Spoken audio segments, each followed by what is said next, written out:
ఈరోజు ఓ ప్రత్యేకమైన సందేశం. గెలవాలి, గెలవాలి, ఎల్లప్పుడూ నువ్వు గెలవాలి. గెలుపు అంటంతో అసలు మానవ జీవితంలో నిజమైన గెలిపేది. ఒక అతను కష్టపడి 10th క్లాస్ పూర్తి చేసుకున్నాడు, ఇంటర్మీడియట్ పూర్తి చేసుకున్నాడు, డిగ్రీ పూర్తి చేసుకున్నాడు. ఎవరో చెప్పారు దేశంలో అత్యుత్తమమైన ఉద్యోగం ఐఏఎస్, సివిల్ సర్వెంట్ అవటం. నువ్వు కష్టపడి చదువుకో. కష్టపడి చదువుకున్నాడు. భారతదేశంలో ఉన్నతమైన ఉద్యోగంగా పిలువబడుతున్న సివిల్ సర్వెంట్ అయ్యాడు. నేను గెలిచాను అంటాడు. అలాగని అది గెలుపు కాదా అని నేను అనను, కానీ అది గెలిపే. మానవ జీవితంలో దానికి మించిన గెలుపు ఒకటి ఉంది. ఇంకొక ఆయన అంటాడు, ఒకప్పుడు నాకు తినడానికి తిండి ఉండేది కాదండి, కట్టెలమ్ముకొని బ్రతికిన బ్రతుకు, పెంట కుప్పల మీద పడిపోయిన బ్రతుకు, ఆ స్థితిలో నుంచి నేను లేవనెత్తబడి ఈరోజు దేశాన్ని శాసించే ఐశ్వర్యవంతుడిగా దేవుడు నన్ను నిలవబెట్టాడు, కోట్లాధిపతిని అయ్యాను, ఇది నా విజయం అని అంటాడు. డబ్బు సంపాదించిన విజయమే నేను కాదు అన్న, కానీ మానవ జీవితంలో దాన్ని మించిన విజయం మరొకటి ఉంది. ప్రతి మనుషుడు ఆ విషయంలో గెలిచిన వాడై ఉండాలి.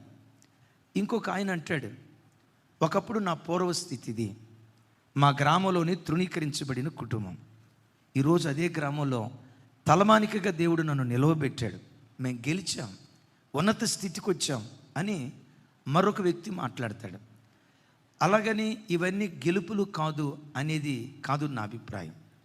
మానవ జీవితంలో నిజమైన గెలుపు నిన్ను నీవు గెలిస్తే, నీలో ఉన్న పాపాన్ని నువ్వు గెలిస్తే, నీలో ఉన్న కోపాన్ని నువ్వు గెలిస్తే, నేను నిలుబడి చేస్తున్న అపవిత్రతను నిజంగా నువ్వు గెలిస్తే, తనలో ఉన్న అపవిత్రతను గెలిచిన వాడే నిజమైన జయవీరుడు.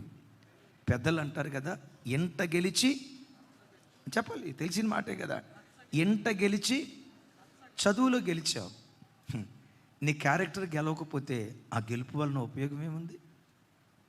ఉద్యోగంలో గెలిచావు, ఓ ఉన్నతమైన వ్యాపారవేత్తగా, గొప్ప సాఫ్ట్వేర్ ఇంజనీర్గా నువ్వు దీవించబడ్డావు. కన్న తల్లిని ఎలా గౌరవించాలో ఆ సంస్కారం నీకు లేకపోతే ఆ గెలుపు వలన ఉపయోగం ఏముంది? ఓ దైవజనుడిని ఎలా గౌరవించాలో, కన్న తండ్రికి ఎలా విలువివ్వాలో ఆ సంస్కారం మనకు లేకపోతే, గమనించండి, ఈ గెలుపులన్నీ చివరికి శూన్యంగా మిగిలిపోతాయి. ప్రతి మనిషి మొదట తన్ను తాను గెలుచుకొని ఆ తర్వాత లోకాన్ని గెలిచిన వాడై ఉండాలి. క్రైస్తవ భాషలో చెప్పాలంటే, నిన్ను నీవు గెలుచుకొని నీలో క్రీస్తు సారూప్యము కనపడేటట్లుగా నువ్వు బ్రతకగలిగేవా, నిన్ను మించిన జయవీరుడు భూమి మీద ఇంకెవరు ఉండరు. పెద్దగా చెప్దాం ఆమెనే. ఏమని చెప్పాను? నీలో క్రీస్తు సారూప్యం కలిగేటట్లుగా, క్రీస్తు లాంటి గుణం, క్రీస్తు లాంటి వ్యక్తిత్వం, క్రీస్తు లాంటి వ్యక్తిత్వానికి నిజంగా భూమి మీద నువ్వు నిలువుటద్దంగా బ్రతకగలిగితే నిన్ను మించిన జయవీరుడు ఇంకెవ్వరూ లేరని దేవుని వాక్యం చెప్తుంది. ఎవరు నిజంగా జయవీరులు?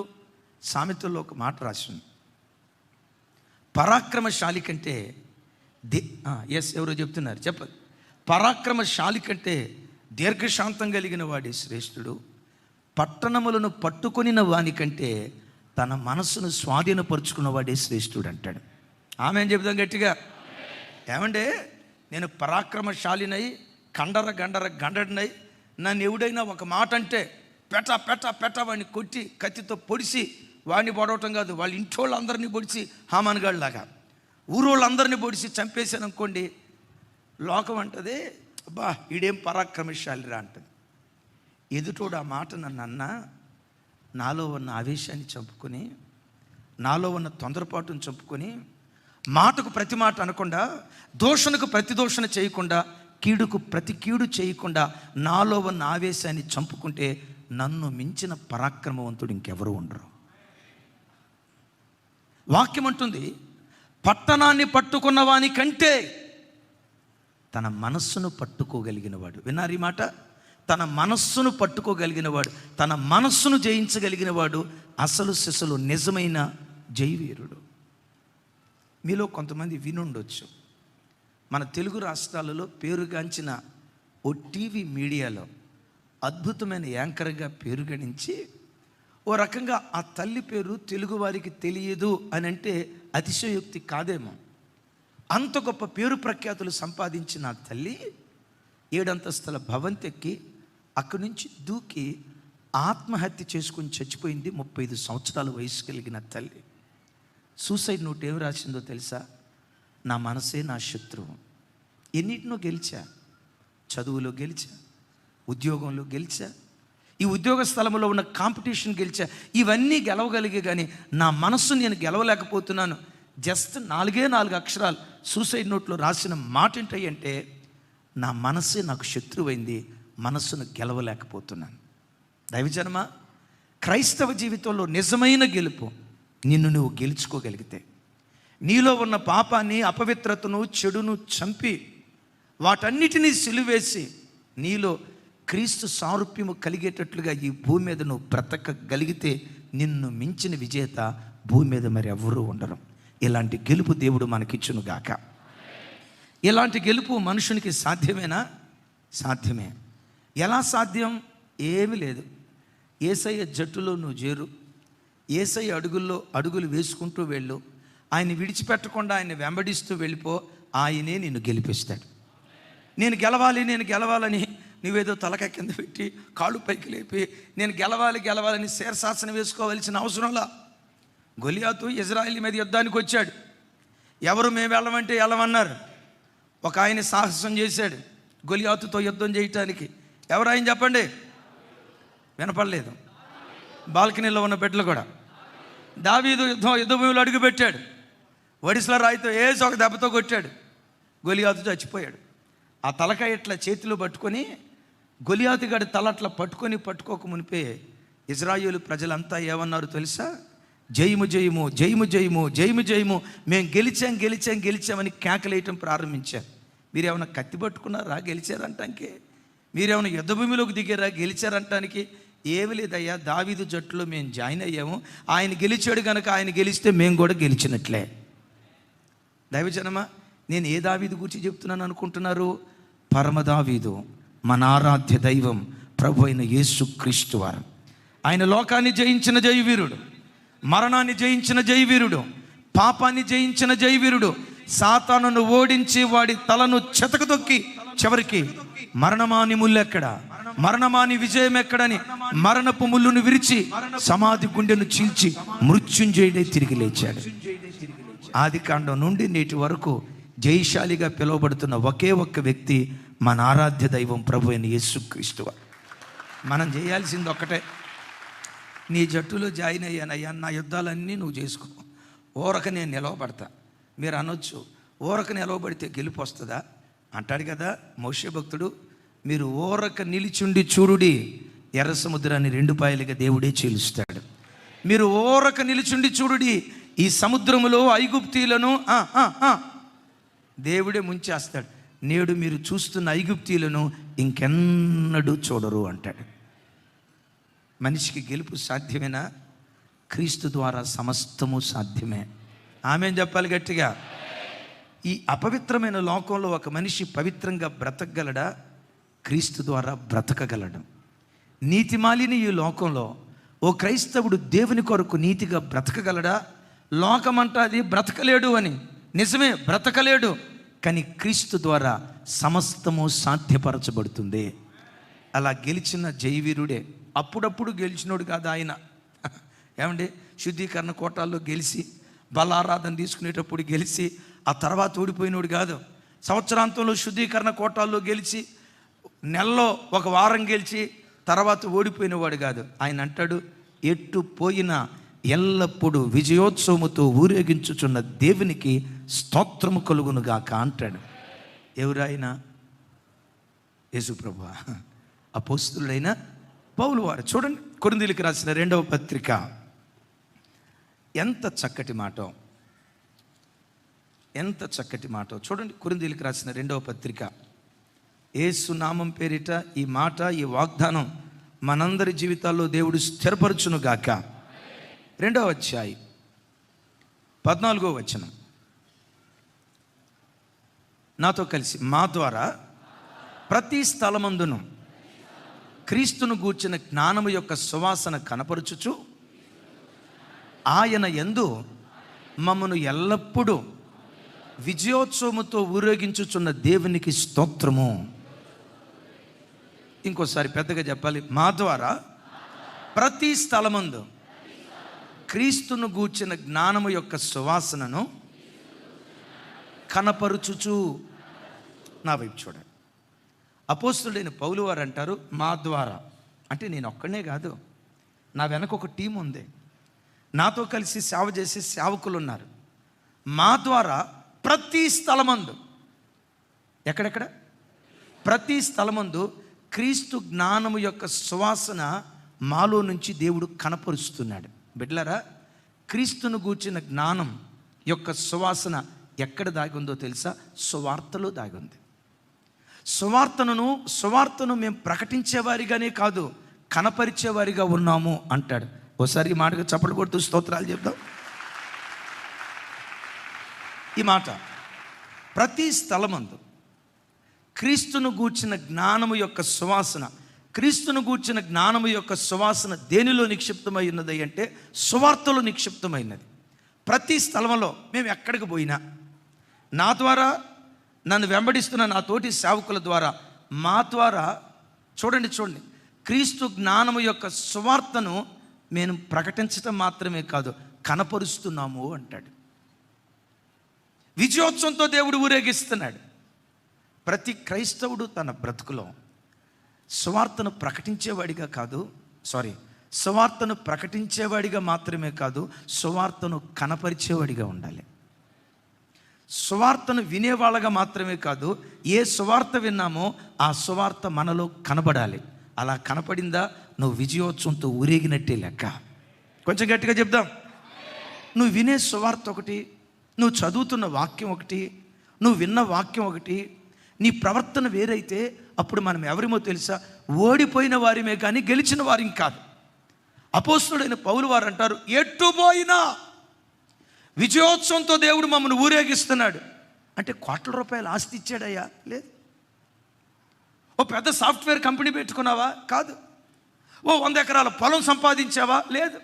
మరి ఇంకేం విజయాన్ని సాధించావయ్యా? ఏ సువార్త అయితే మేము ప్రకటించామో ఆ సువార్త మా ప్రవర్తనలో కనబడుతూ ఉంది. సువార్త సారం యేసుక్రీస్తు. సువార్త సత్యం కనబడుతుందంటే యేసుక్రీస్తు మా ప్రవర్తనలో కనబడుతున్నాడు. చప్పలు కొడుతూ దేవునికి స్తోత్రాలు చెప్తాం. బిడ్డలారా, యేసుక్రీస్తును లోకంలో మనం ఊరేగిస్తే ఆ యేసుక్రీస్తు మనలను ఊరేగిస్తూ వెళ్ళిపోతాడంతే. That's it. ఆయన ఇంటిని కడితే ఆయన మన ఇల్లు కడతాడు. ఆయనకు మహిమ కలిగేటట్లుగా మనం బ్రతికితే మన కుటుంబాలు మహిమపరచబడేటట్లుగా దేవుడు కార్యం చేస్తాడు. మన ద్వారా యేసుక్రీస్తు ఊరేగాలి. ఆమెన్. ఎలా ఊరేగాలి? సువార్తను ప్రకటిస్తున్న మన బ్రతుకులో, సువార్తను వింటున్న మన బ్రతుకులో సువార్తను, నా వైపు చూడాలి, సువార్తను మన ప్రవర్తన ద్వారా కనపరిచేవారిగా ఉండాలి. ఒకసారి దైవజన్ లేసన్ గారు బస్సులో ప్రయాణమే వెళ్తున్నప్పుడు ఆ స్టేజ్లో ఎవరో ఒక ఆయన వచ్చి కూర్చున్నాడట ఏసన్ గారి ప్రక్కన. ఆయన కూర్చోవటంతో, బస్సులో కూర్చోవటంతో కళ్ళు మూసుకొని ప్రార్థన చేసుకుంటున్నాడు. దైవజనులు చూశారు, క్రైస్తవుడు అనుకున్నాడు. సహజంగా క్రైస్తవులు విమానం ఎక్కడంతో ఏం చేస్తారు చెప్పండి? ట్రైన్ ఎక్కడంతో, బస్సు ఎక్కడంతో, బస్సు ఎక్కినా ట్రైన్ ఎక్కినా ప్రార్థన చేసుకుంటారో లేదో నాకు తెలియదు, కానీ ఫ్లైట్ ఎక్కితే మాత్రం తప్పకుండా చేసుకోవాల్సిందే. ఆ ఎక్స్పీరియన్సే వేరు. అప్పుడప్పుడు మేఘాలు అట్లా తగులుతూ ఉంటాయి. మేఘాలు తగిలినప్పుడు ఫ్లైట్ కాస్త టక్ టక్ టక్ టక్ అంటుంది. అప్పుడప్పుడు డౌట్, రోడ్డు మీద బస్సు రిపేర్ వస్తే ప్రక్కన ఆపి రిపేర్ చేస్తారు. ఆకాశంలో ఉన్న విమానానికి రిపేర్ వస్తే పక్కన ఆపుతాడా? ఇక ఆపటానికి అవకాశం ఉండదు. గమనించండి. ప్రార్థన చేసుకొని బయలుదేరుతాం కదా, ఈయన కూడా ప్రార్థన చేసుకున్నాడు. వెంటనే దైవజనులు చూసి, అయ్యా మీరు క్రైస్తవులా అన్నారట. అవునయ్యా నేను క్రైస్తవుని. వెంటనే దైవజనులు అడిగారట, ఎలా మీరు రక్షించబడ్డారు అని. ఆయన చెప్పాడట, నేను సువార్తను చూసి రక్షించబడ్డాను అన్నాడట. ఈ పెద్ద ఆయనకి అర్థం కాక, ఎవరైనా కాస్త తింగరగా మాట్లాడుతున్నట్టున్నాడు. ఎవరైనా ఎలా రక్షించబడతారు? సువార్తను విని రక్షించబడతారు, సువార్తను చదివి రక్షించబడతారు. కానీ ఆయన అంటాడట, నేను సువార్తను చూసి రక్షించబడ్డాను. దైవజనులు అడిగారట, సువార్తను చూసి రక్షించబడటం ఏంటయ్యా? అప్పుడు ఆయన స్టార్ట్ చేశాడు, మాది శ్రీకాకుళం ప్రాంతం, పలానా గ్రామం. కొన్ని సంవత్సరాల క్రితం మా గ్రామంలో క్రైస్తవ కుటుంబం ఒక్కటి కూడా ఉండేది కాదు. అయ్యలారా వినండి, క్రైస్తవ కుటుంబం ఒక్కటి కూడా ఉండేది కాదు. అన్ని అన్య కుటుంబాలే. మా గ్రామంలో ఒక స్కూల్ ఉంది. ఆ స్కూల్లో ఉద్యోగం చేయడానికి ఒక గవర్నమెంట్ క్రైస్తవ టీచర్ ట్రాన్స్ఫర్ అయ్యి మా గ్రామానికి వచ్చాడు. ఆయన టీచర్గా మా గ్రామానికి రాక మునుపు మా స్కూల్ పరిస్థితి వేరు, ఆయన వచ్చిన తర్వాత వాతావరణం వేరు. అంతకు మునుపు ఉన్న టీచర్లు 9ంటికి స్కూల్ అయితే 10ంటికో 10:30కో వచ్చేవాళ్ళు. కానీ ఈ టీచర్ ఉన్నాడు చూసారా, 8ంటికే ఇంట్లో బయలుదేరేవాడు. అమ్మా మీ పిల్లల్ని గేదెలు గాయటానికి ఎందుకు పంపిస్తున్నారు? వాళ్ళ పిల్లలు కాదమ్మా, ఎందుకు గేదెలు గాయటానికి పంపిస్తున్నారు? స్కూల్కి పంపించండి, చదువు చాలా విలువైందమ్మా, నేను చదువు చెప్తా, వాళ్ళకి అర్థమయ్యేటట్టు చెప్తా, పిల్లల్ని పంపించండి, ఈనాటి చదువు రేపు వాళ్ళకి దివ్యమైన భవిష్యత్తు వస్తుంది, మీ పిల్లల్ని పంపించనని 8ంటికే ఇంట్లో నుంచి బయలుదేరి ఇంటింటికి వెళ్ళి పిల్లలను స్కూల్లో జాయిన్ చేసేవాడు. ఆయన రాకమునుపు స్కూల్ ఖాళీ, ఆయన వచ్చిన తర్వాత స్కూల్ సరిపోక కిక్కిరిసిపోయి చెట్టు కింద కూర్చుంటున్నారు. ఆయన కూడా పాఠాలు ఎంత శ్రద్ధగా చెప్పేవాడంటే మేము అనుకునేవాళ్ళం, చాలామంది టీచర్లు ఇక్కడ పనిచేశారు కానీ ఈయనలాగా ఇంత నిబద్ధతతో పనిచేసిన టీచర్ని మనం చూడలేదు, ఇంత క్రమశిక్షణ కలిగిన, ఇంత బాధ్యత కలిగిన టీచర్ని మనం చూడలేదు. ఈయన ఎందుకు ఇంత బాధ్యతగా ఉంటున్నాడు ఆశ్చర్యపోయేవాళ్ళం. అయ్యా మాది పల్లెటూరు, సాయంత్రం అయిందంటే ప్రతి ఇంట్లో ఏదో ఒక గొడవ. విచిత్రం చూడండి, పల్లెటూళ్ళల్లో భార్యాభర్తలకు ఏదైనా గొడవ అయితే ఇంట్లో లోపల నా వైపు చూడాలి, ఇంట్లో లోపల కొట్టుకుంటారా, వీధికి ఎక్కి కొట్టుకుంటారా? మీకెడ తెలిసింది? ఒకప్పుడు మందంతా అదే బ్యాచ్.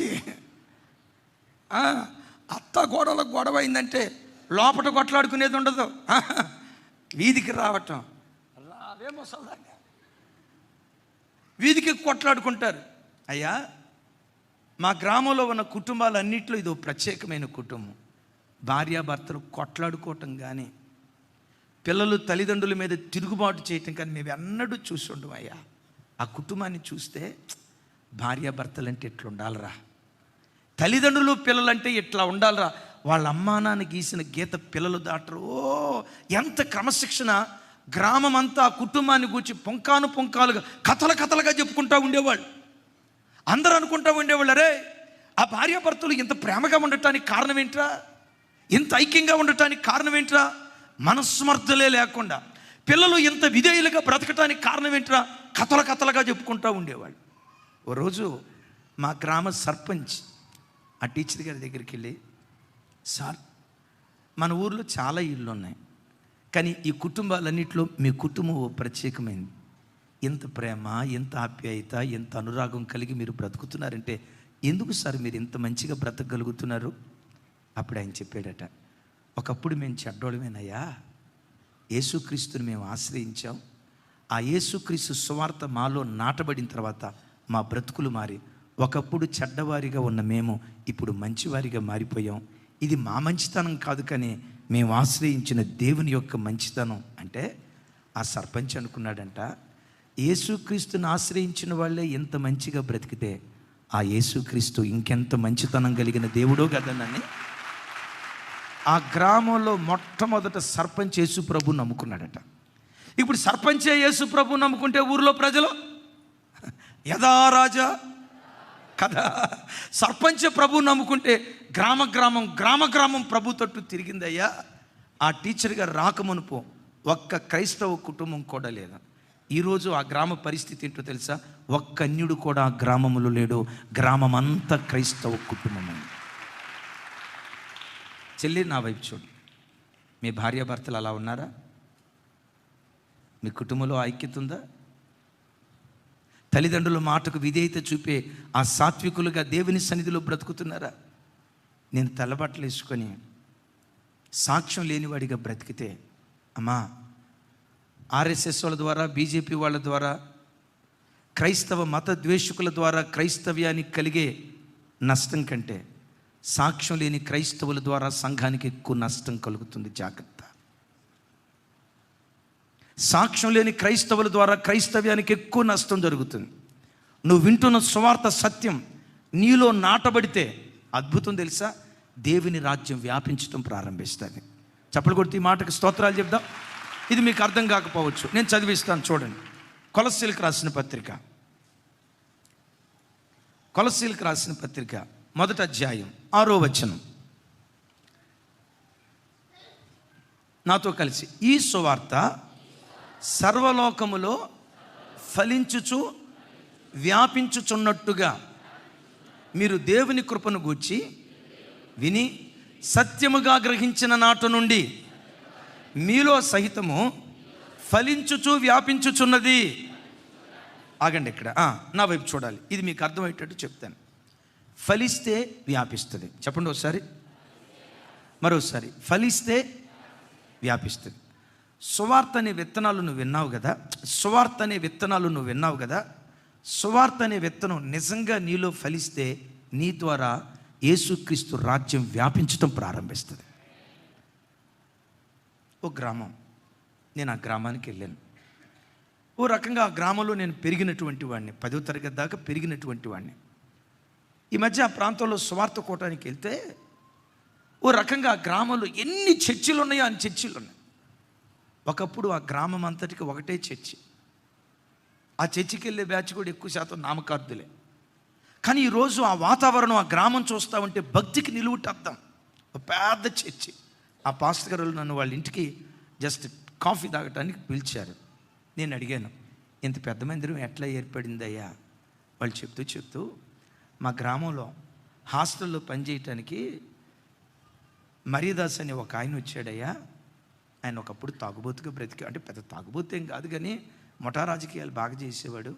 గొడవలంటే కాలు ముందు దివేవాడు, నాటకాలు వేసేవాడు. ఒక్కళ్ళు కాదు, సకల కళా కోవిదుడు. ఓ దైవజనుడు ఈ ప్రాంతానికి వచ్చినప్పుడు వాక్యం అందించాడు. ఆ వాక్యం విని తాగుబోతనాన్ని విడిచిపెట్టాడు. ఆ వాక్యం విని నీతి కలిగిన వాడిగా బ్రతకటం ప్రారంభించాడు. ఆ వాక్యం విని కొట్లాట్లకు దూరంగా, గ్రూపులకు దూరంగా, గ్రామాలలో ఉండే రాజకీయాలకు దూరంగా ఉంటూ ఓ నెమ్మది పరుడుగా బ్రతుకుతూ ప్రతిరోజు తన ఇంట్లో ప్రార్థన చేసుకునేవాడయ్యా. ఆయన్ని చూసి, ఒరే, యేసు ప్రభు నమ్ముకుంటే బ్రతుకులు ఇట్లా మారతాయిరా, తాగుబోతుళ్ళు మారతారా, గొడవలు మారేవాళ్ళు మారతారా అని ఆయన ఒక్కడిని చూసి మా గ్రామంలో కొన్ని వందల మంది ప్రభుతో తిరిగారయ్యా. ఆయన ద్వారా ఒక సంఘం ఏర్పడింది. ఈరోజు ఆ సంఘంలో ప్రతి ఆదివారం 400 మంది ప్రజలు కూడుకుని ప్రభువుని ఆరాధిస్తున్నారయ్యా. ఈ 400 మందికి ఇన్స్పిరేషన్ ఒక్క వ్యక్తి. నువ్వు వినిన సువార్త విత్తనం నీలో ఫలిస్తే, చెప్పాలి, నీవు వినిన సువార్త విత్తనం నీలో ఫలిస్తే, సింపుల్. విత్తనం ఉందండి, విత్తనం, మామిడి విత్తనం ఉంది. ఆ మామిడి విత్తనాన్ని భూమిలో విత్తినప్పుడు అది చచ్చింది అనుకోండి, విత్తనం చచ్చింది అనుకోండి, ఇక దాని ద్వారా వ్యాపించే కార్యక్రమం జరుగుతుందా? చూడండి, ఆ విత్తనం వేసినప్పుడు విత్తనం ఫలించి విత్తనంలో నుంచి మొక్క, ఆ మొక్కలో నుంచి మొలక, ఆ మొలకలో నుంచి చెట్టు వచ్చింది అనుకోండి, చెట్టులో నుండి ఎన్ని మామిడికాయలు వస్తాయి? చాలా, అంతే కదా మరి, చాలా మామిడికాయలు వస్తాయి కదా. ఆ మామిడికాయ దీన్ని ట్యాంక్ ఏం చేస్తాం? 1000 కాయలు వచ్చినాయి ఆ సంవత్సరం. ఓ 10 సంవత్సరాలు లెక్కేసుకోండి. 1000 ఇంటూ 10. అమ్మ నూజివీడు చెప్పు తల్లి. అమ్మ మామిడి చెట్టుకి ఎన్ని కాయలు వస్తాయి తల్లి? స్టీఫెన్, సరే 1000 కాయ అనుకోండి. 1000 ఇంటూ 10 ఎంతక్క? ఒక్క చెట్టు, ఒక్క విత్తనం 10,000 చెట్ల ఆవిర్భావానికి కారణమైంది. దేవుని సువార్త విత్తనం నిజంగా నాలో ఫలిస్తే, నీలో ఫలిస్తే, నీ ఒక్కదాని ద్వారా జాతులు ప్రభు తట్టు త్రిప్పబట్టడానికి దేవుడు కృప చూపిస్తాడు. వంశాలు ప్రభు తట్టు త్రిప్పబట్టడానికి దేవుడు కృప చూపిస్తాడు. తమ్ముళ్ళారా, మిమ్మల్ని కించపరచాలని కాదు, అయ్యా నా వైపు చూడండి, నా చేతులెత్తి దండం పెట్టి చెప్తున్నా. ఇంత క్రమంగా మందిరానికి వచ్చి కూర్చున్నారు కదా, ఈ క్రమశిక్షణ కదా దేవుడు మనకు నేర్పింది.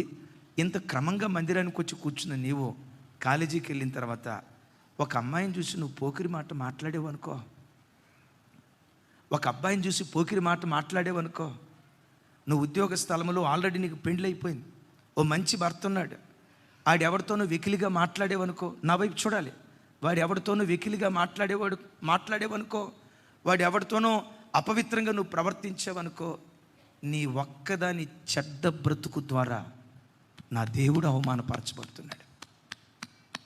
నా దేవుడు అవమానపరచబడుతున్నాడు.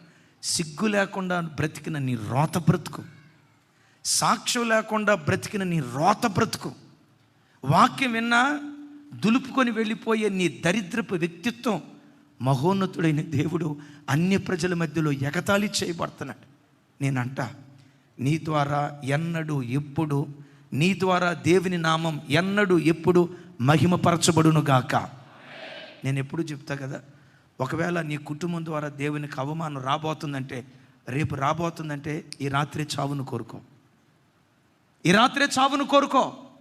దేవుని నామానికి అవమానం తెచ్చేటట్లుగా బ్రతికేదానికంటే, కొంతమంది అంటారు కదా, రా క్రైస్తవులు ఆదివారం చర్చికి వెళ్తారు, తెల్ల బట్టలు వేసుకుంటారు, బైబిల్ పట్టుకుంటారు, కుటుంబంగా మందిరానికి వెళ్తారు, కానీ ఇంటికి వచ్చిన తర్వాత కొట్లాడుకుంటారండి.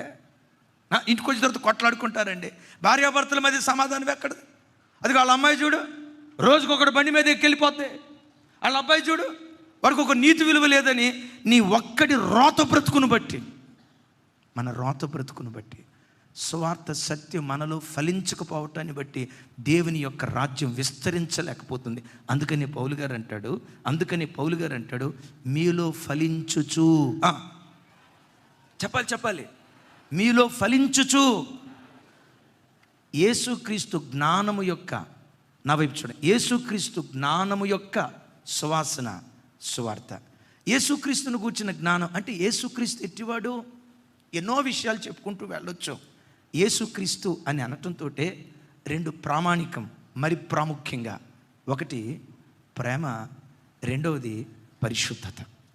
ఒకటి ప్రేమ. ఆ యేసుక్రీస్తు మన పట్ల ప్రేమ కలిగి ఆయన మన కొరకు ఏం చేశాడో అది లోకంలో నువ్వు చేయగలిగితే సువార్త విత్తనం నీలో ఫలించినట్లే. అప్పుడు యేసుక్రీస్తును విజయోత్సవంతో నువ్వు ఊరేగించినట్లే. ఆయనను నువ్వు ఊరేగిస్తే ఎట్టు పోయినా దేవుడు నిన్ను ఊరేగించడం ప్రారంభిస్తాడు. దేవుని కండిషన్ మీరు ఎరుగుదురు కదా, నన్ను ప్రేమించు వారిని, చెప్పాలరా తల్లి, నన్ను ప్రేమించు వారిని నేను ప్రేమిస్తా, నన్ను ఘనపరచు వారిని, నన్ను ఘనహీనపరిచే వారిని. సింపుల్. ఆయనను ఊరేగిస్తే నమ్ము ఈ మాట. ఓ సేవకుడుగా నా బ్రతుకులో నేను నా యేసును ఊరేగిస్తే, నా ప్రవర్తన ద్వారా, నా మాట తీరు ద్వారా, నా సాత్వికం ద్వారా, ఒక్క మాటలో చెప్పాలంటే యేసుక్రీస్తు గుణగణాలు నా జీవితంలో నేను కనపరిస్తే ఎట్టు పోయినా విజయోత్సవంతో దేవుడు ఊరేగిస్తూ ఉంటాడు. చెప్తా, నేను నా దేవుని కాళ్ళ కింద వేసుకొని తొక్కితే, నా కాళ్ళ కింద వేసుకొని తొక్కితే నా బ్రతుకేమైపోతావు అనయా? యేసయ్యని కాళ్ళ కింద వేసి తొక్కటం ఏంటి అంత పెద్ద మాట అన్నారు? బైబిల్ ఏమని రాసిందో తెలుసా? సత్యమును గూర్చిన అనుభవ జ్ఞానము పొందిన తర్వాత. ఒకప్పుడు యేసెవరో నీకు తెలియదు, దేవుని మార్గం ఎలాంటిదో తెలియదు, పవిత్రత అంటే ఏంటో తెలియదు, తాగకూడదని నీకు తెలియదు, అక్రమ సంబంధాలు తప్పు అన్న సంగతి నీకు తెలియదు. ఒకప్పుడు చీకటిలో చిందులాడేవాడివి. యేసుక్రీస్తు దగ్గరికి వచ్చావు, ఏది పాపమో ఏది పుణ్యమో నువ్వు గ్రహించావు, ఏది పవిత్రతో ఏది అపవిత్రతో గ్రహించావు. అరే ఇలా బ్రతకాలా, ఇలా బ్రతికితేనే పరలోక రాజ్యానికి చేరతాం అన్న ప్రత్యక్షత నీకు కలిగి, చావైన బ్రతుకైనా యేసు కొరకే బ్రతకాలని పాపాన్ని విడిచిపెట్టి బాప్తిస్మం తీసుకొని చక్కగా మందిరానికి వస్తున్నాం. మందిరానికి వస్తూ ఓ 2 సంవత్సరాలు భక్తిగా బ్రతికిన తర్వాత కుక్క వాంతికి తిరిగినట్లుగా విడిచిపెట్టిన త్రాగుడు వైపు నువ్వు తిరిగితే, కుక్క వాంతికి తిరిగినట్లుగా విడిచిపెట్టిన సినిమాల వైపు నువ్వు తిరిగితే, కుక్క వాంతికి తిరిగినట్లుగా అక్రమ సంబంధాల వైపు నువ్వు తిరిగితే, కుక్క వాంతికి తిరిగినట్లుగా అశ్లీలమైన భూతబొమ్మల వైపు నువ్వు తిరిగితే, కుక్క వాంతికి తిరిగినట్లుగా లంచాల వైపు నువ్వు తిరిగితే, కుక్క వాంతికి తిరిగినట్లుగా చీకటి సంబంధమైన కార్యక్రమాల వైపు నువ్వు వెళ్తే, నువ్వెవరివో తెలుసా? యేసయ్యను బాహాటంగా సిలువ వేస్తూ నీ కాళ్ళ కిందేసి తొక్కుతున్నటువంటి, నేను ఇక మాట చెప్పలేను, నీ కాళ్ళ కిందేసి త్రొక్కుతున్నటువంటి ద్రోహివి. సంగమా, యేసయ్యను భుజాల మీద వేసుకొని మనం ఊరేగించాలి. నా దేవుడు పరిశుద్ధుడు, నా దేవుడు ప్రేమ స్వరూపి. అయ్యా ఎలా నువ్వు చెప్తావు?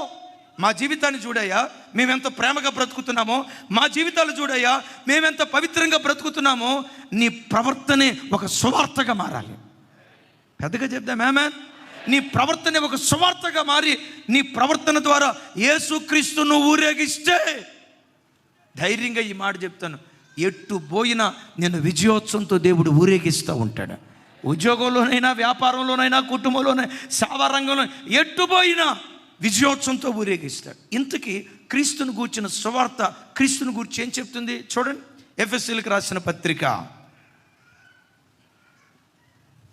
5వ అధ్యాయం 2వ వచనం. 5:2. 5వ అధ్యాయం 2వ వచనం. నాతో కలిసి చెప్పండి. క్రీస్తు మిమ్మును ప్రేమించి పరిమళ వాసనగా ఉండుటకు మన కొరకు తన్ను తాను దేవునికి అర్పణముగాను బలిగాను అర్పించుకొనెను. అలాగుననే మీరును ప్రేమ కలిగి నడుచుకొనుడి. నా వైపు చూడాలి. నాతో కలిసి చెప్పండి. చిన్నగా పెట్టండి. క్రీస్తు మిమ్మును ప్రేమించి పరిమళ వాసనగా ఉండుటకు మన కొరకు తన్ను తాను బలిగాను అర్పణగాను అర్పించుకొనెను. అలాగుననే మీరును.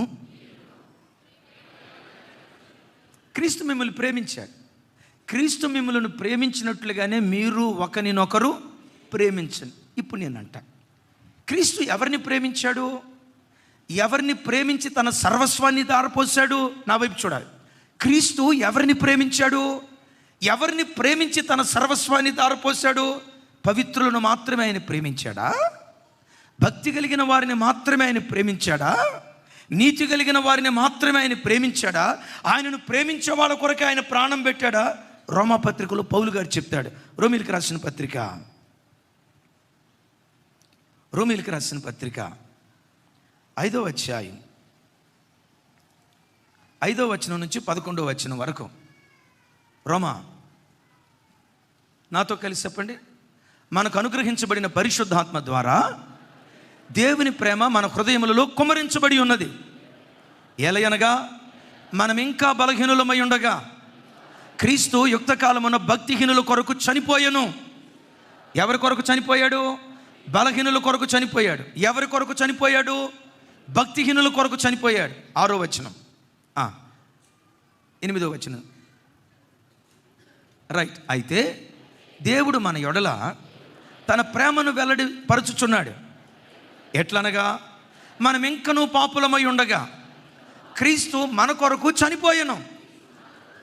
కాబట్టి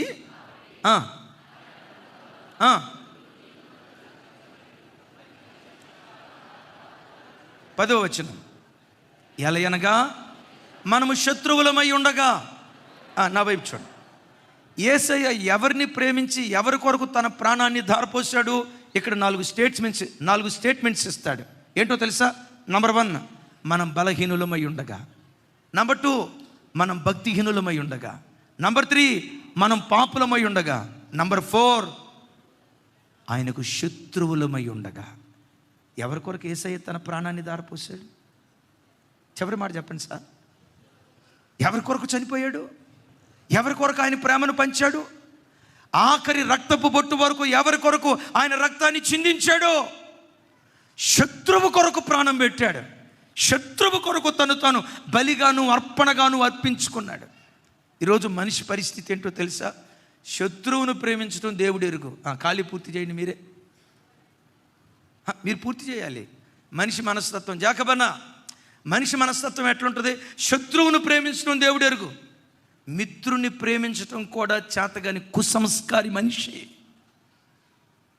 పాలు పోసినోనే పాము కాటేస్తున్నట్లుగా మేలు చేసిన వాడికి కూడా కీడు చేసే వ్యక్తిత్వం మనిషిది.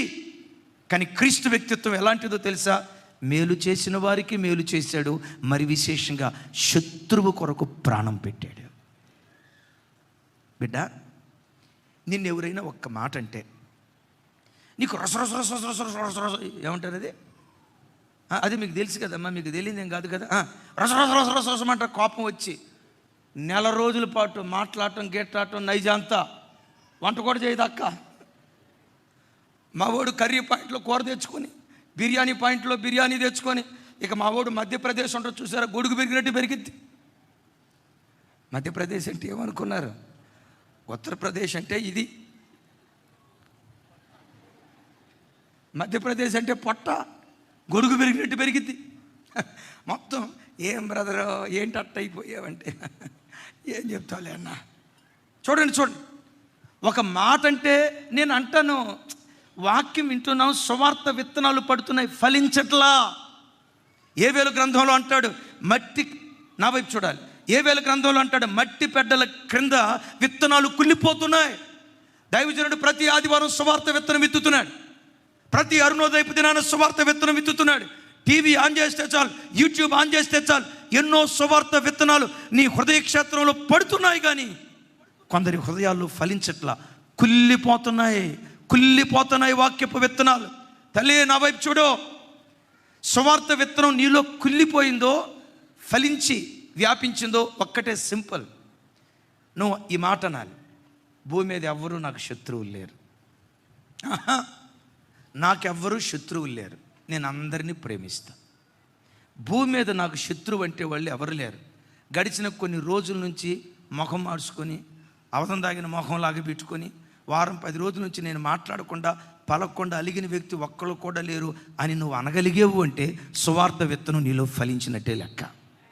ఒకసారి మిమ్మల్ని అడుగుతాను, మీలో ఎంతమంది బాప్తిస్మం తీసుకున్నారు? బాప్తిస్మం తీసుకున్న వాళ్ళందరూ టకామని చేతులు పైకి ఎత్తండి, దించేయండి. ఆదివారం మీలో ఎంతమంది చర్చికి వస్తారు? చర్చికి వచ్చే వాళ్ళు చేతులు ఎత్తండి. అన్నయ్య, నాకు ఎవరి మీద శత్రుత్వం లేదన్నయ్య. శత్రుత్వం అనే పదానికి నా డిక్షనరీలోనే దాని అర్థం లేదా, అర్థం దొరకదన్నయ్య. భూమి మీద నాకు శత్రువులు అంటూ ఎవరు లేరు. గడిచిన కొన్ని రోజుల నుంచి ఎవరితో మాట్లాడకుండా మొహం మార్చుకొని అట్లా నేను బ్రతకలేదన్నా. అందరూ నాకు మిత్రులే అన్న వాళ్ళు చేతులు పైకి ఎత్తని, ఒక్క చేయి పైకి లేసిన పోల్దండేసి ఫోటో తీసి రేపు ఈనాడు పేపర్లో ఎంత ఖర్చు అయినా నేను నేర్పిస్తా. అబ్రం గారు, కుళ్ళిపోతుంది సార్ విత్తనం, కుళ్ళిపోతుంది విత్తనం, చర్చికి వస్తారా? మరి అదేం గ్రూపులు, ఈ అక్కంటే ఆ అక్కకు పడదాం అంటే ఇక్కడ కాదు, మామూలుగా చెప్తున్నా. ఈ అక్కంటే ఆ అక్కకు పడదాం, ఈ అన్న అంటే ఆ అన్నకు పడదాం, ఆ అన్న పాట పాడతాం అంటే కింద కూర్చున్న మా వాడి హృదయం తొక్కమని ఉడుకుతూ ఉంటుంది. ఆయనే పాట పాడాలా, ఈయనే ప్రార్థన చేయాలా, ఆయనే అక్కడ నిలవబడాలా. ఒకే చర్చిలో ఉంటారు సార్, ఒకే రొట్టె తింటారు సార్, ఒకే పాత్రలో తాగుతారు, ఒకరికొకరు పడనటువంటి పరిస్థితి. కనపడేటప్పుడు మాత్రం అక్క ప్రైజ్ ద లార్డ్ అక్క, వినేవాళ్ళు అనుకుంటారు, అబ్బా ఏమి ప్రేమరా నాయన, వీళ్ళిద్దరూ గాబ్రియలు మిఖాయిలు అనుకుంటా ఇంత ప్రేమగా మాట్లాడుతున్నారు అని అనుకుంటారు. కొంచెం దాటి వెళ్ళిపోయిన తర్వాత, ఆ అక్కట్ల దాటిపోయిన తర్వాత ఎక్కడ సార్ సువార్త విత్తనం ఏమైపోతుంది? శత్రువును ప్రేమించాడు, కట్టుకున్న భార్యను ప్రేమించలేకపోతున్నా. శత్రువును ప్రేమించాడు, ఆ మంచి భార్యనిచ్చిన అత్తమామలు ప్రేమించలేకపోతున్నా. శత్రువును ప్రేమించాడు, కట్టుకున్న భర్తకు ప్రేమను పంచలేకపోతున్నాం. శత్రువును ప్రేమించాడు, ఆ మంచి భర్తను 20 సంవత్సరాలు పెంచి 25 సంవత్సరాలు పెంచి పెద్ద చేసిన అత్తకు గ్లాసుడు మంచినీళ్ళు ఇవ్వటానికి నీకు చేతులు రావట్లా. సువార్త విత్తనం కుళ్ళిపోతుంది. నీకులాగా సాక్ష్యం లేకుండా బ్రతుకుతున్న క్రైస్తవులను బట్టే దేవుని నామం అన్య ప్రజల మధ్యలో అవమాన పాలైపోతుంది. ఏమి ఎక్కడ చూసిన మందిరాలు కిక్కిరిచిపోతున్నాయి సార్. మా మందిరం జరిపోవట్లేదు, నాకు కూడా ఇక రేపో మాపో నాలుగో ఆరాధన స్టార్ట్ చేయాలనిపిస్తుంది. ఆమెనా? అలా వ్యాపిస్తుందంటే దాని అర్థం ఏంటో తెలుసా? సువార్త విత్తనాలు మీలో ఫలిస్తున్నాయి అని దాని అర్థం. గట్టిగా చెప్తాం ఆమేన్. నేనంట చర్చికి వస్తాడు, మందిరంలో పరిచర్య చేస్తాడు, నా దగ్గరకు వచ్చినప్పుడు రే బాబు అని అంటే అన్నా అన్నా అన్నా అని గడగడ వణుకుతాడు. మంచిదే. ఇంటికి వెళ్ళిన తర్వాత పరిస్థితి ఏంటో తెలుసా? నాన్న గడగడ వణికిస్తాడు. ఇదొక అద్భుతమైన కృప. సువార్త విత్తనాలు ఏమైపోతున్నాయి? శత్రువు కొరకు ప్రాణం పెట్టాడు. యేసయ్య ఎంత గొప్పోడో తెలుసా? ఆయనకు అప్పగించిన వారిలో ఎవరిని కోల్పోవటానికి దేవుడు ఇష్టపడలా. ఆఖరి క్షణం వరకు ఇస్కరియోతు యోధాను కూడా బ్రతికించుకోవాలనుకున్నాడు. ఆమేన్. పెద్దగా చెప్దాం ఆమేన్. యేసయ్య ఎంత సంస్కారవంతుడో, ఎదుటివాడిని గాయపరచడానికి దేవుడు 1కి 10 సార్లు ఎంత ఆలోచిస్తాడో. యేసయ్య మహోన్నతమైన వ్యక్తిత్వాన్ని అద్దం పట్టే, నా వైపు చూడాలి, యేసయ్య మహోన్నతమైన వ్యక్తిత్వాన్ని అద్దం పట్టే దివ్యమైన సందేశం, దివ్యమైనటువంటి సన్నివేశం లార్డ్ సప్పర్, ఆఖరి ప్రభురాత్రి భోజనం. ప్రభురాత్రి భోజనంలో 12 మంది కూర్చున్నారు. ఇస్కరియోతు యోధ ఆల్రెడీ 30 వెండి నాణాలకు చెప్పాలి అమ్మ చెప్పాలి రా తల్లి, 30 వెండి నాణాలకు బేరం ఆడుకొని వచ్చాడు, కూర్చున్నాడు. మావాడు ఎట్లా కూర్చున్నాడు తెలుసా? రైట్ రాయల్గా, ఏమీ తిరగని, ఏమీ తెలియని అమాయకుల్లాగా యేసు ప్రభు తర్వాత అంత నీతిమంతుడు మావోడి అన్నట్లు భలే డీసెంట్గా వచ్చి కూర్చున్నాడు. చూడండి, వాడు బేరమాడిన సంగతి ఏసైకి తెలుసా తెలీదా? 30 వెండి నాణేలకు అమ్మిన సంగతి ఏసైకి తెలుసా తెలీదా? ఇంత తెలిసిన తర్వాత అందరూ కూర్చుంటే ఒక మాట అంటాడు, మీలో ఒకడు నన్ను అప్పగించబోతున్నాడు అన్నాడు. ఏమన్నాడు? ఈ 12 మందిలో యోధా అప్పగించబోతున్నాడు అని చెప్పొచ్చు కదా, చెప్పాడా? డెఫినెట్గా మనమైతే ఆ స్థానంలో రే నయ్యగారి నంగి ఏమి ఎరగని అమాయకులాగా వచ్చి కూర్చుంటావా దుర్మార్గుడా, ముందు ఒక మాట వెనకొక మాట, రే దరిద్రుడా 30 వెండి నాళ్ళకి అమ్ముకొని ఏమి ఎరగని దేవదూతలాగా వచ్చి పో ఇక్కడి నుంచి అనేవాళ్ళం కదా. తప్పు చేసినోడిని కూడా మాటలతో నలుగురు మధ్యలో కించపరచడానికి యేసయ్య ఇష్టపడలా. ఏమన్నాడు? మీలో. ఎందుకు ఆ మాట అన్నాడు తెలుసా? ఈ మాట వినటంతో అయ్యో నేనే కదా అని పశ్చాత్తాపడితే క్షమించుదాం, గుండెల్లో చేర్చుకుందాం. వీడు చేసిన తప్పు వీళ్ళకి తెలిస్తే చులకనగా చూస్తారు కదా. రేపు చూడండి చులకనగా చూస్తారు కదా, ఎగతాళిగా చూస్తారు కదా. రేపు నిలబడి ప్రసంగం చేసేటప్పుడు నీ ప్రసంగం ఆపరా, ఒకప్పుడు నీ అదే చెప్పమ్మా, ఒకప్పుడు నీ బతికేంటో మాకు తెలీదా, ఆపరా అని ఎక్కడ యోధాను చులకనగా అనుకుంటారేమోనని నలుగురు మధ్యలో యోధాను చులకన చేయటానికి దేవుడి ఎంత సంస్కారవంతుడు చూడండి. దేవుడు తనను అమ్మటానికి ప్రయత్నం చేసిన వాడిని చులకన చేయలేదండి. ప్రక్కనే ఉండి గోతులు దవ్విన వాడిని చులకన చేయడానికి ఇష్టపడలేదండి. ఈ ప్రేమ ఎంత గొప్పది, ఈ ప్రేమ ఎంత గొప్పది, ఈ ప్రేమ ఎంత గొప్పది. గోతులు తవ్విన వాడి విషయంలో మౌనమా? బిడ్డలారా, ఒక్కరిని కోల్పోవటానికి ఇష్టపడలా. మీతో కూడా ఒక మాట అంట, సంఘంలో కానీ కుటుంబంలో కానీ జీవితంలో ఎవరిని మనం కోల్పోవటానికి ఇష్టపడకూడదు. మనకందరూ కావాలి, మనం అందరి వారిగా ఉండాలి. నేను అన్నమాట పెద్దగా చెప్పండి. మీకు రాదు ఈ మాటకే. దేవుడు మిమ్మల్ని దీవించునుగాక. ఎందుకు ఆగారో నాకు తెలుసు. నేనేం చెప్పండి ఇందాక, మనకందరూ కావాలి, మనం అందరి వారిగా ఉండాలి. చివరికి నిన్ను ద్వేషించిన శత్రువు కూడా నీ వాడై ఉండాలి. చెప్దాం ఆమేన్. దేవుడు మనకు నేను ఎప్పుడు ప్రభువుని అడిగేది, దేవా రైట్, అపోస్తులైన పౌలు వారు సేమ్ యేసయ్య స్పిరిట్, యేసయ్య ఆత్మ కలిగినటువంటి వాడే. తనకు అప్పగించిన వారిలో ఎవరిని కోల్పోవటానికి ఆయన ఇష్టపడలేదు. యేసయ్య వ్యక్తిత్వం ఎంత మహోన్నతమైనదో పౌలు వ్యక్తిత్వం కూడా అంత మహోన్నతమైనది. చూడండి, ఇదే అధ్యాయం ఇవే వచనాల్లో ఒక మాట,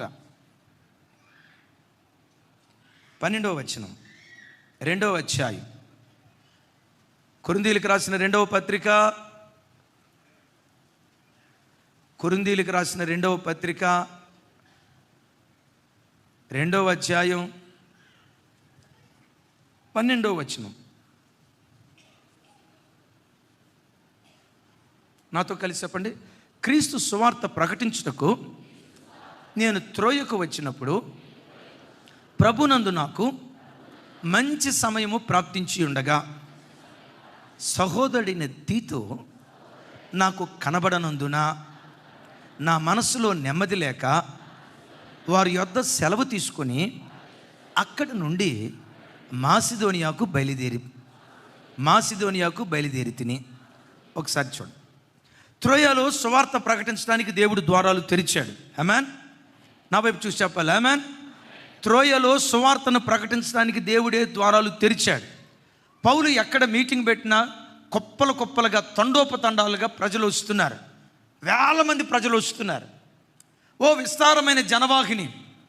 కళ్ళ ముందు, నా వైపు చూడాలి, కళ్ళ ముందు వందల వేల కొలది ఆత్మలు కూర్చొని వాక్యం వింటున్నారు. వాళ్ళందరినీ చూస్తున్నప్పుడు గతంలో త్రోయకు వచ్చినప్పుడు పౌలును పదే పలకరించి ఒక యవనస్తుడు ఉన్నాడు. ఆయన పేరు తీతు. ఇంతమంది మధ్యలో ఒక్కడు కనపడలేదట. ఇంతమంది మధ్యలో పెద్దగా చెప్పాలి, ఇంతమంది మధ్యలో పెద్దగా చెప్పాలి రా తల్లి.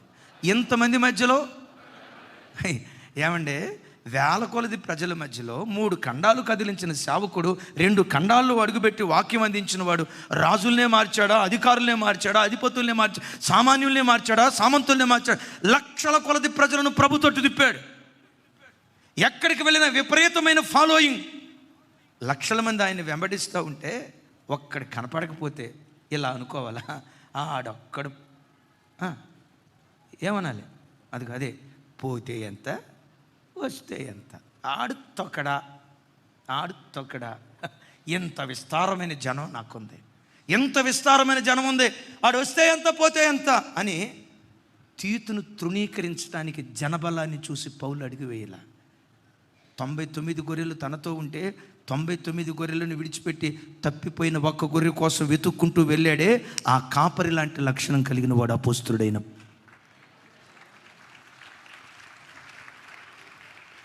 అమ్మా, ఈ మాట అర్థమైందా? సంఘానికి వచ్చినప్పుడు ఎవరెవరు వస్తున్నారు ఒక కంట కనిపెట్టాలి. ఎవరైనా ఆదివారం మందిరానికి రాలేకపోయారా? ఎందుకో అక్క రాలేదన్నా, ఎందుకో అన్న రాలేదన్నా, ఆరోగ్యం బాగాలేదేమో, కుటుంబంలో ఏమైనా సమస్యేమో, అన్నా మేము ఆ ఇంటికి వెళ్ళి ప్రార్థన చేసి వస్తామన్నా, అక్క మేము ఆ ఇంటికి వెళ్ళి ప్రార్థన చేసి 4 మాటలు చెప్పి ఎందుకు రాలేకపోయారో వాళ్ళ యోగక్షేమాలు తెలుసుకుంటాం అని ఆ ప్రత్యక్షత సంఘంలో ప్రతి బిడ్డ కలిగి బ్రతకాలి. ఆమేన్. అలా నువ్వు బ్రతికితే నువ్వెవరో తెలుసా? క్రీస్తు మనసు కలిగిన దానివి, క్రీస్తు మనసు కలిగిన వాడివి. 99 గొర్రెలు తనతో ఉన్నాయి, తప్పిపోయింది, స్వరమెత్తాలి, తప్పిపోయింది ఒక్క గొర్రె. నేనంట 99 గొర్రెలను చూసి మురిసిపోవచ్చుగా, 99 గొర్రెలను చూసి గంతులేయొచ్చుగా, 99 గొర్రెలు, నాకు ఇన్ని గొర్రెలు ఉన్నాయని సంతోషపడవచ్చు కదా. ఈ కాపరి మనసు ఏంటో తెలుసా? దేవుడు నాకు అప్పగించిన వాటిలో ఒక్క గొర్రెను కూడా నేను కోల్పోకూడదు. Praise the lord.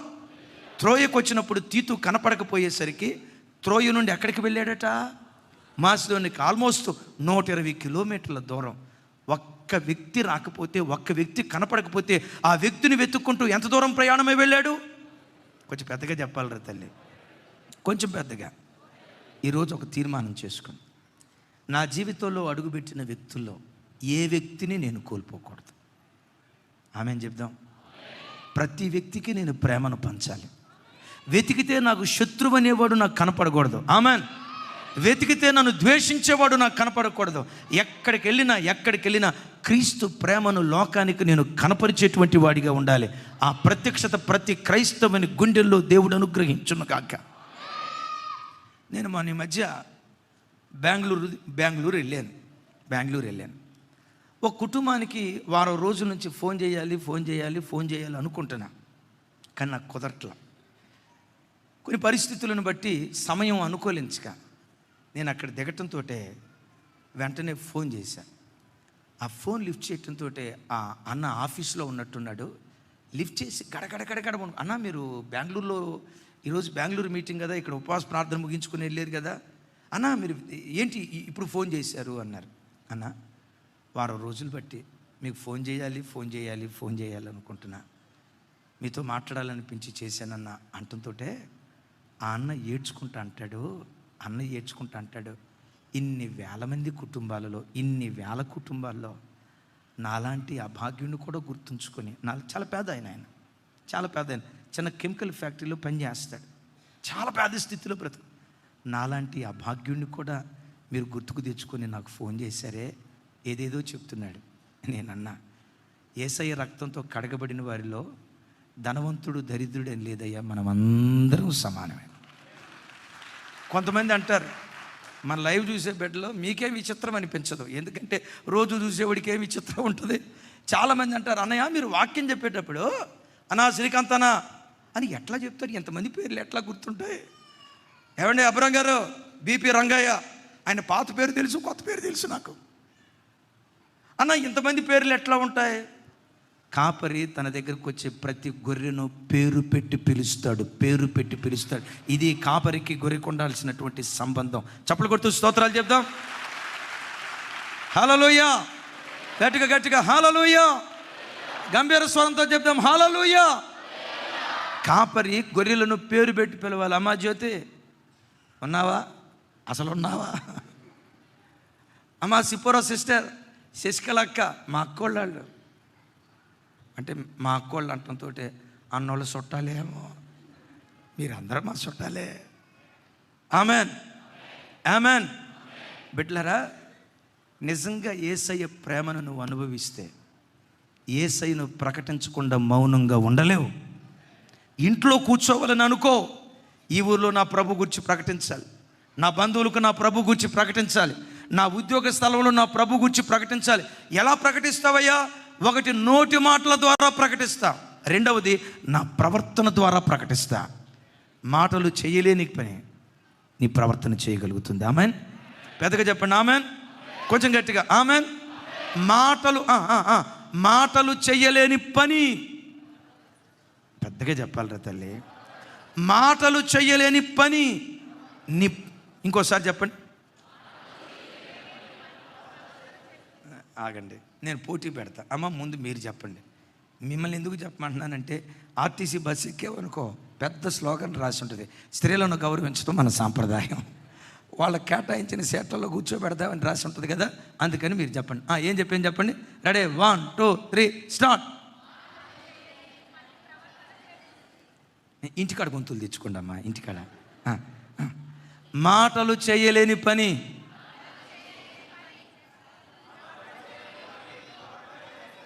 నన్ను గెలిపించేది తమ్ముడా. రైట్. ప్రవర్తన ద్వారా ప్రభువును ప్రకటించాలి, ప్రవర్తన ద్వారా ప్రకటించాలి.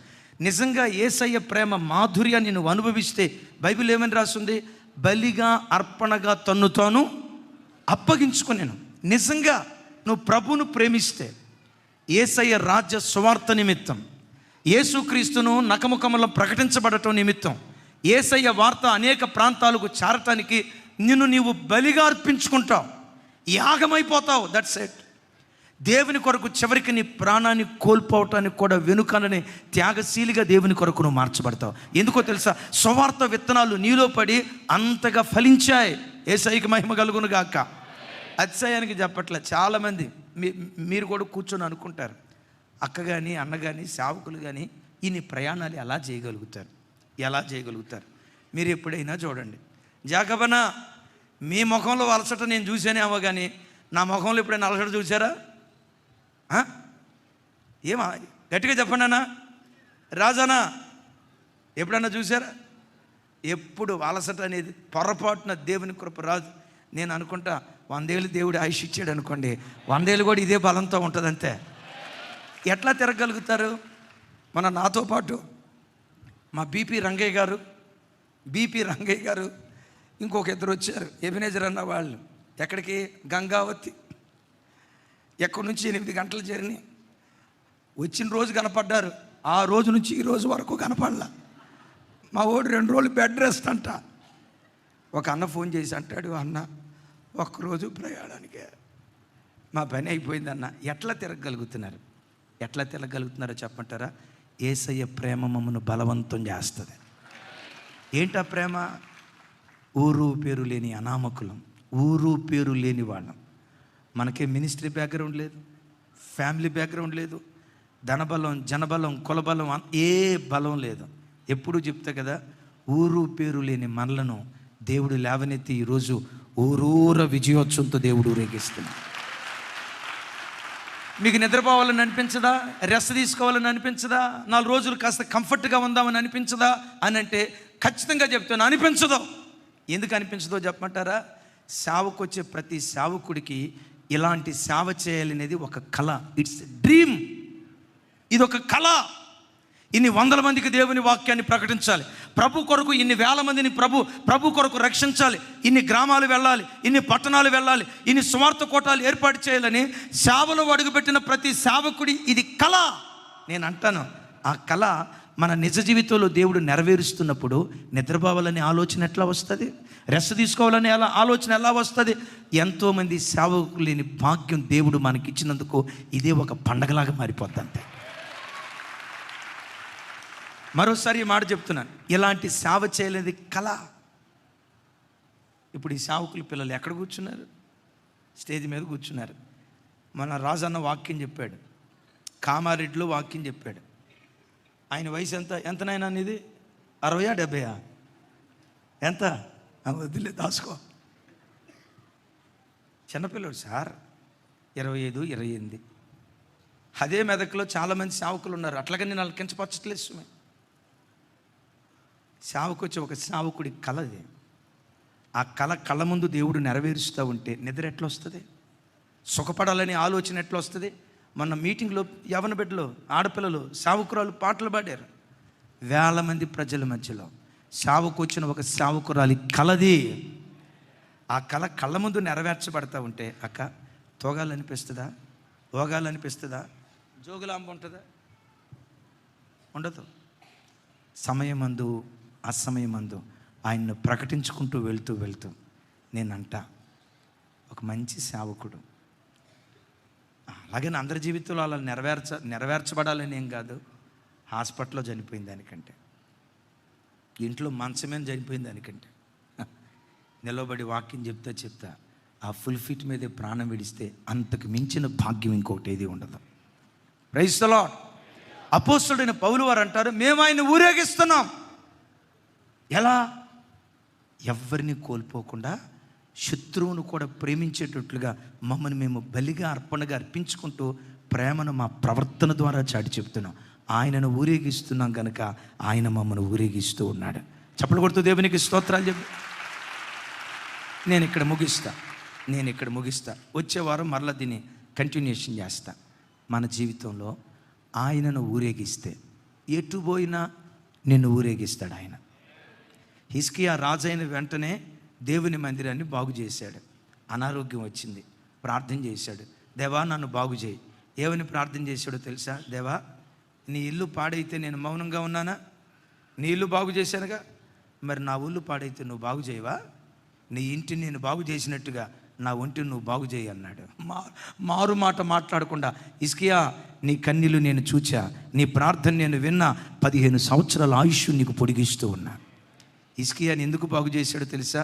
హిజ్కియా దేవుని ఇంటిని బాగు చేశాడు కనుక అతని ఒంటిని దేవుడు బాగు చేశాడు. ఒకే మాట, అర నిమిషం నా తట్టు చూడండి. ఈరోజు ఒక తీర్మానం చేసుకో.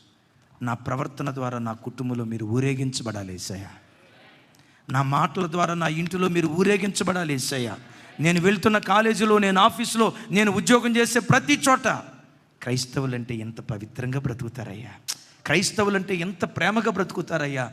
నీ నామ ఘనత కొరకు నేను బ్రతకాలి. అలా ప్రభును ఊరేగించు. ఎట్టుపోయిన విజయోత్సవంతో దేవుడు నిన్ను ఊరేగించును గాక.